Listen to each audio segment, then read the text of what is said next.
down here running on my running grounds. I want to explain what just happened. My dogs jumped a rabbit up there by my bry patch, by the running grounds. We have about a 100-yard bry patch up there. They jumped the rabbit up there, came down in here, ran down towards the swamp, which is headed that way. The rabbit crossed back over this little lane I'm standing in and went almost back where they jumped him at. But when they got back in there, all of a sudden I seen a baby deer come out of there. So me knowing my dogs, and I had my grown dogs, if I just had my puppies I would have been a little worried. But I just had my grown dog, I had my grown dogs in there as well, so I knew they don't run deer. The baby deer came out of there, as you're going to see on the video. The baby deer came out of there, as you're going to see on the video. And then all of a sudden, my grown dogs, all 3 of them, just came out. So I knew that the rabbit had crossed paths with that deer, such that my grown dogs cut off immediately. Now the dogs bumping my camera, but my puppies stayed in there. They did not come out of there. But I didn't shock them, I didn't worry about it. I just let them keep doing what they was doing. The puppies never turned them to the deer, never came out to the deer. One of the puppies came out of there, Drone. He came out, smelled the deer scent that was close to me because I had videoed the deer coming out. He barked on it 2 times. And I said, Drone, Drone, called his name twice. He stopped, like it never even smelt it, came over to me. I didn't have to shock him, didn't have to scream at him or nothing. The other dogs, other puppies, they kept running the rabbit, picked the rabbit back up, kept running the rabbit. My grown dogs went back in there with them and started back running. You have to trust your dogs. And all my dogs are right here now, because if they was running a deer, they'll be 2 miles from there. It's been about 5, it was about 5 or 10 minutes ago. The puppies were running. It could have been another grown deer in there, but I trusted the dogs. I let them keep running, especially once Tyson went back in there to them and I heard him bark. I knew that they were still on the rabbit. So you have to trust your dogs. Believe that they are running a deer, especially when you have your grown dogs that you know won't run anything but a deer. Tyson, y'all bumping my camera, but that was a good experience for them.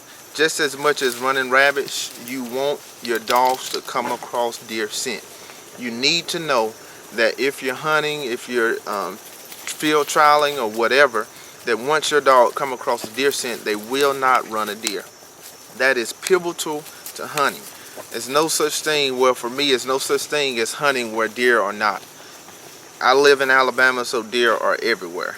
And in many states, deer are everywhere. So you cannot hunt a property just because the property has deer on it. Just make sure your dogs are broke from running deer. So you have to introduce them to deer scent.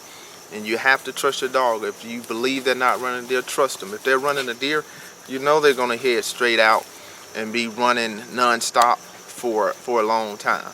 Now, sometimes that could be a swamp rabbit, especially down here in the south. But if you have an adult dog with them, or a dog that's broke like Tyson and Mayweather and them has never ran deer, so why would I start shocking puppies thinking all of a sudden they running deer? If I hear them grown dogs bark, I trust that it's a rabbit.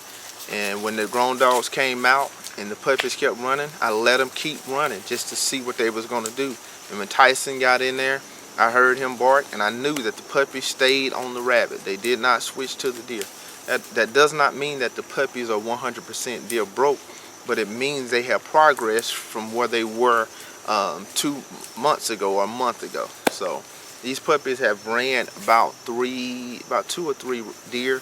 So I know they have it in them to run deer, but I predict they are almost broke. If not, in another month or 2, they should be broke. But I'm running them where rabbits at, I'm running them where deer at. Especially once they start running good, I don't mind running them across a deer track. Now, once they first start, I somewhat try to avoid deer tracks when I'm training. If I see a deer, I don't take the puppies directly to the deer. That's what I'm saying. I'm trying to avoid the deer tracks. If I see a deer, I take the puppies the opposite way because I don't want to smell in a deer track when I'm trying to train them to run rabbits. But once they get started running rabbits good, I don't mind letting them run across that deer track. They need to learn this is not what you're supposed to run. But I hope that helps somebody. As you're going to see on the video, a lot is going to be going on. But it should help you in training your dogs, whether you're rabbit hunting or field trialing. Peace.